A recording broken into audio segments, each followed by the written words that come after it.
welcome back to A Better World. This is your host, Mitchell J. Rabin, and I'm very glad you're joining us again today. Today we're going to have another very interesting show.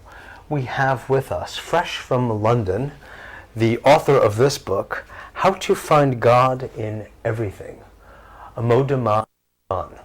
We had Amoda on the radio show quite recently, and since she arrived from London, we wanted to invite her onto the show as well, the TV show, to talk about her book again in further depth and come to understand this very fundamental, beautiful, and true idea, from my point of view, of finding God in everything and what that means and what the implications are of that for someone who wants to live a life, you could say, chock full of meaning.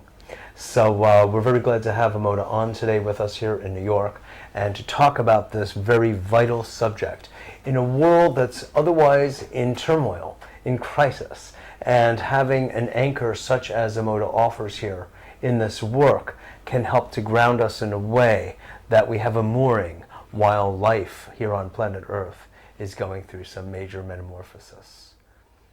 So welcome to the show. Thank you, Mitchell. Good to have you. Thank you. A pleasure. Absolutely. So, it's not London town, but it's another interesting, it's the Big Apple. Exactly. So, tell me, what kind of guides should we be looking for during this time, as I was describing, of turmoil from your point of view? To me, there are two principles. Mm-hmm. You can call them two guides. I call them the two golden keys. And these two golden keys are kind of the core message in my book, and were given to me or revealed to me in the vision that forms the crux of the book, the theme of the book. And the two golden keys are presence and openness.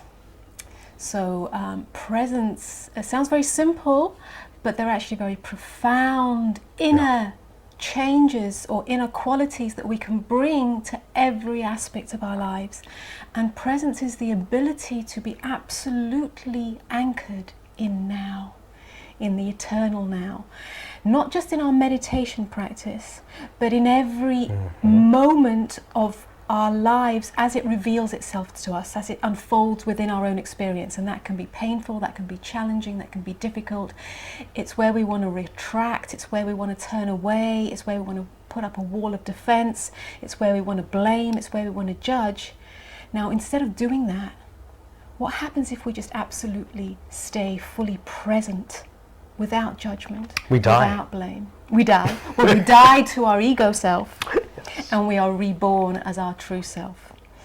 Everybody knows you're supposed to run, right? Well, we need to do the opposite. She's angry. So yeah. So yeah. No. I totally ourselves. get. We anchor ourselves. It's a masculine quality. It's a masculine quality. Mm-hmm. It's the deepest masculine quality of penetrating the depth of this moment. It's a penetrative quality where we bring our awareness totally into this moment. It's like a sword of light that reveals the truth of this moment. So without the frills, without the adjustments, without all the storylines, if you like, that rationales, we create. Explanations, excuses, the whole storyline. Buts, if, maybes, blames, that's wrong, this is wrong, I'm wrong, he's wrong, all the stories that we create that keep us separate from the full glory and the full terror of this moment. It has a bittersweetness to it if we allow ourselves to really be present in it. And the other side of the coin, which is the same coin, but they're two keys. They actually make up one coin. One coin, I suppose. It's two keys that make up one coin, if that's possible, is openness. So you have the masculine quality of presence and you have the feminine quality of openness, which is the ability to open wide to receive this moment. It's receptive. It receives this moment. It says, yes, It could be a quiet yes, it can be a loud yes, but it's a yes nevertheless. It's not, no, I don't like this, therefore I'm going to shut it out of my experience, I'm going to shut it out of my heart. It's yes, this is happening. How could it not be happening? This moment is happening. And so I say fully, yes, I am here. Yes, I am receiving this, even though I may not like it, even though it may hurt. I say yes. And when we bring these two qualities of openness and presence into each and every moment of our lives, then we have the transformation that we're seeking. We have the liberation from the tyranny of our own small box thinking, as Michael Beckwith would say. Exactly. Small box thinking. Exactly. Exactly. And we're liberated. As well as the tyranny of time and mind in general. Little mind, little box, small mind. Yeah. What have you, right? Yeah. Exactly. It's funny because as you were speaking about the young, penetrative quality, I was thinking, but there's really the receptive yin quality, and of course that was the sequel. That's the other flip side, and one wants to be embodying both, which of course is what alchemy is all about, to bringing together of both of these qualities internally, and being able to manifest each at the respectively right moment. Yes, yes. They both lead to the same place. Yeah. They end up in the same place, which is why they're one coin. Exactly. So it doesn't matter which way you come into it, but when you bring both these qualities into your life, into your relationship with life, then, as you say, there's an alchemical marriage that happens deep within our hearts, deep within our being, whether we're male or female, it doesn't matter. But there's a deep marriage that happens that gives birth to a third quality, the seed of awakening. That's where the liberation from the tyranny of mind comes in. We are reborn, we die to our ego self, and we are reborn in that moment to our true nature, our true grandeur, our true glory, all that we are and all that we can be. Or another way of saying it is that we are moved out of being victims of our circumstances to being co-creators of our reality. That's what Buddha would have said. I think I heard him say it. But yes, I totally agree. And of course what comes to mind in this day and age is the work of Eckhart Tolle, who wrote The Power of Now, which, by the way, was a title of an article I wrote in the 70s, when he was still just a professor at Cambridge, instead of being the more liberated being he is now, who I love and adore and wholly respect. But it has to do with stepping out of the stream of time, and we are simultaneously stepping out of the stream of thought. And it's a very interesting thing. Another person that comes to mind is the presence process.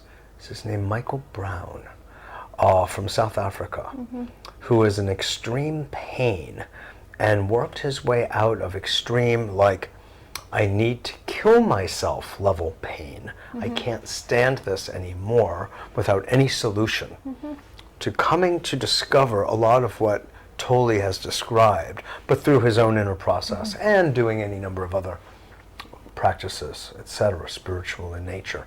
And he connects a lot of it to breathing. And if we do a certain just following the rhythm of our breath, we in a sense unite with the Tao. And that automatically brings us out of the usual chatter of our mind. Absolutely. And I just wanted to bring that in because it's we're all saying so much the same thing, but from different, slightly different vantage points, which is really beautiful, because that means more people can hear it and get the message from a different typological style. Yeah, and the thing about pain is that so many people confuse pain with suffering. Really if there's pain, there must be suffering. And actually, it's important to disentangle these two things, because pain is inevitable. We're all going to experience pain, whether it's physical pain or emotional pain or existential pain or, whatever. Pain is part of our... And even that's transformative. Yes. because when we are fully present in the pain, when we bring our presence and our openness to it, and it's challenging, it's extremely challenging when there's intense physical pain or when there's intense emotional pain, but when we bring those qualities to it, when we not these days, they give you great anesthetics. But if you don't go for it all, turn off the laughing gas. Give it to me. Yeah, when we bring that quality, then we soften around the edges. And the suffering is created, the real pain, the suffering is created because we create the storyline around it. It's created when we become victims of that pain. When we say, why me, poor me, why am I being punished? You know, why does this happen to me? Why am I in pain and, you know, somebody else isn't? Right. And that kind of thing. Right, exactly. You know, why does it always happen to me? So when we have our why me, small, why me, woe is me, why, yeah, me. So when we have the personal perspective in that, we create a storyline around it, we become a victim, and it's that victim story that creates the suffering. So pain is inevitable, but suffering is optional. Actually, there was a beautiful guy that said that particular phrase. I was about to give you credit and thank you for it. Well, those exact words were said by, and I actually forget his name, it might be something like Stephen Stevenson. He's a guy who has no arms and legs. He was born that way. He's in a wheelchair. And he has experienced incredible pain, physical pain, and he has transformed his life by that approach of realizing that the suffering is optional. I think he may be on YouTube. Yes, is that so? he's, Yeah, he's I think kind I know of what you're talking flavor about. of the month at the moment. I caught a little bit of it, and it touched me deeply because this is very much this message that it depends how we are with it. It's our relationship to that experience that makes all the difference. And it's a hard one for people to get. A very important point, which is over what do we have control? But we know we have some measure of control over ourselves and our reactions. Absolutely. Most of our system, most of our lives are autonomic. They're automatic, they're subconscious, and it just goes. But over which we have control is our reactivity. Absolutely. And that's where we will make a life or, in a sense, break a life. Yeah. So, because life, as you're suggesting, Amoda, happens. Sometimes we interpret it as good, sometimes we interpret it as bad or evil, but it's just, as Werner Erhard said, an interpretation. And of course Heidegger. I mean, you know, there's a whole history before us that we've plugged into, and it helps, I think, to inspire our thoughts for our writing, for our lives. It's just, it's in the space, it's in the atmosphere, you know, and we, depending on the wavelength, the frequency that we ride, we pick up on this story or that story that enriches us. And it's the whole thing about finding God. Something that you said then inspired me, but I've lost the thread of it. I'm glad you bring this up. I was going to ask you about God. The finding, this is it, the finding the God in everything is not the finding the bliss in everything. It is the transforming our relationship to it. It's the allowing it in. It's not that we have to only find the beautiful or find the mystical or find the cosmic. The finding the God is the opening to everything. The title for my book actually came from, or was inspired by, the quote by the Indian mystic poet Rabindranath Tagore, who said, "In order to find God, you must welcome everything."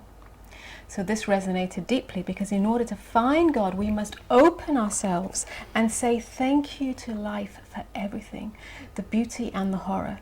And it's in that we find liberation. And to me, it's not so much about finding God, it's about becoming God.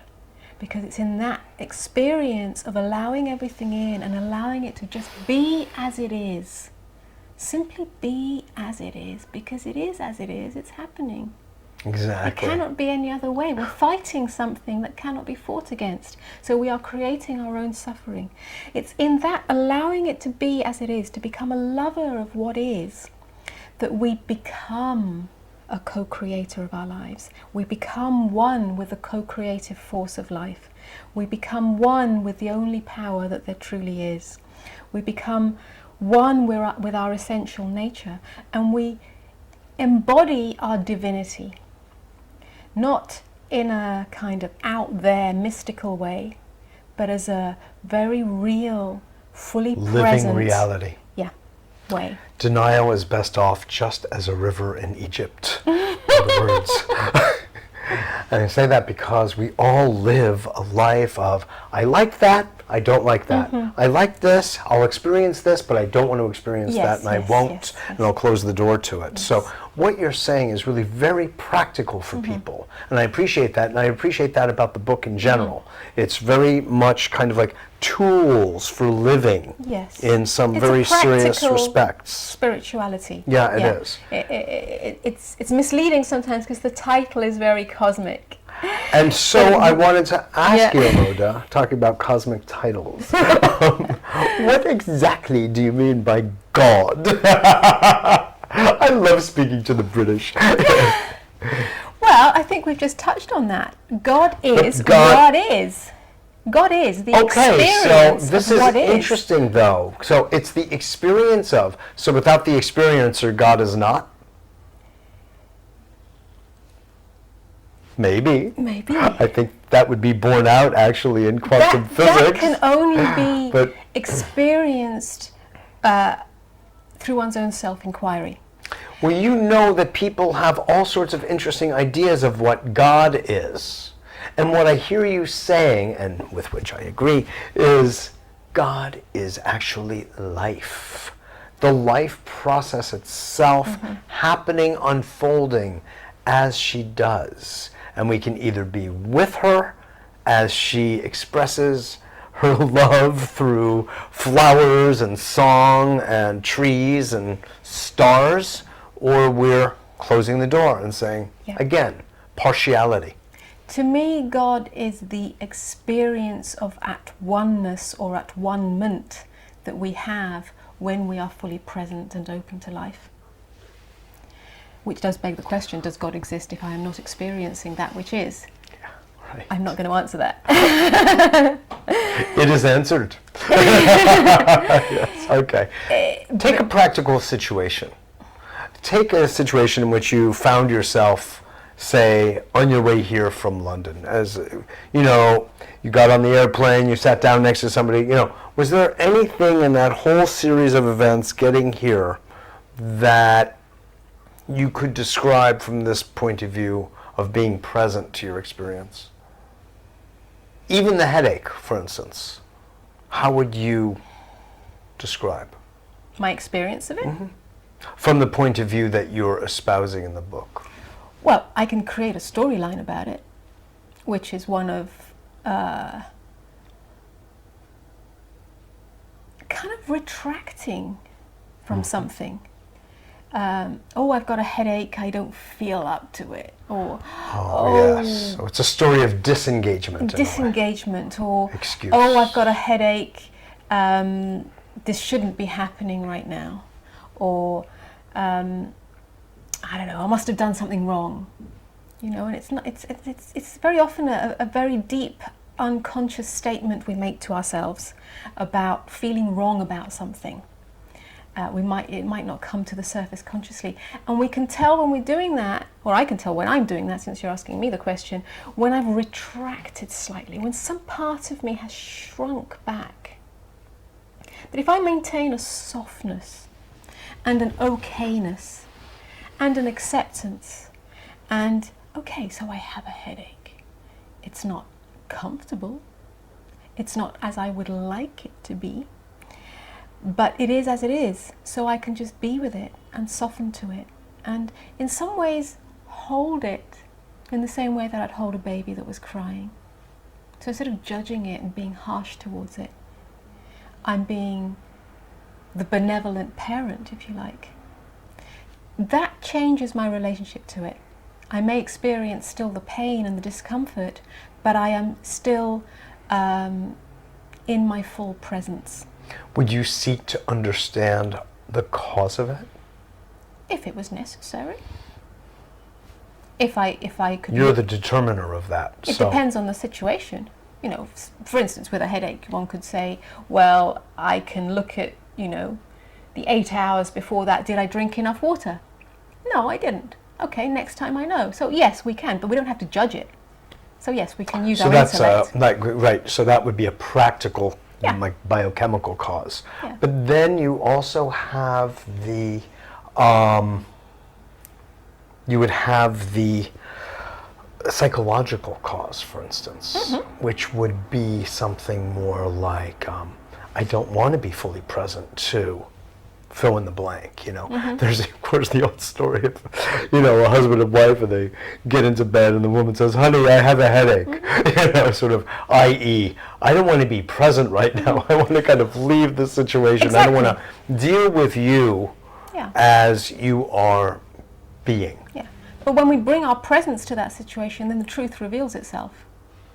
In my life, I attempt and aim to bring my full presence to every situation. And in that presence, there is a revealing of the truth. And the truth might be an insight into my emotional response to that situation, as you're suggesting. Or it might be an insight into my physical response or my body's needs, or it might be an insight into a thought I had that created the physical symptoms. So only presence reveals the truth. Right. Now, of course, people shy away from any number of things and go into denial, frequently based on belief systems, not based on anything real at all. You know, based on their belief that so-and-so is going to hurt me, or so-and-so wants something from me, so therefore I'm going to back off. And it is sort of like the cause of the dance. It's the cause of the story. So how do you, in your book, talk about, or in your workshops, about how to unfold the belief systems that people are governed by?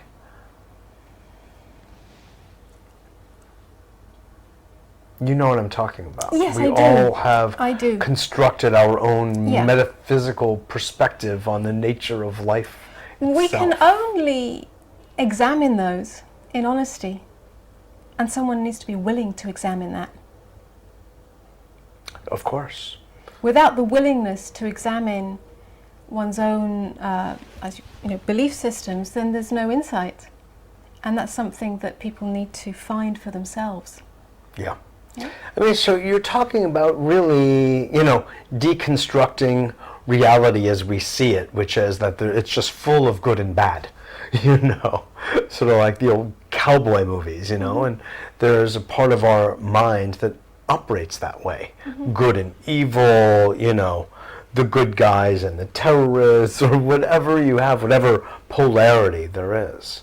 And you're, in a sense, inviting us, Amoda, to see everything, in a sense, as synthetic, as bittersweet, as you said, you know, that just to be present without the judgment and just let things be as they really are. Yeah, I mean, the bottom line is we're either free or we're not. One either feels liberated or not. If someone is not feeling liberated, and they can actually answer that, you know, if they were asked, are you liberated to be all that you can be? Are you living a liberated life? If they say no, then they need to examine their belief systems. Exactly. And if they say yes, then that's great. Exactly. So it just comes down to that to me. You know, the world is in suffering. The humanity is in suffering because we're actually trapped by our smallness.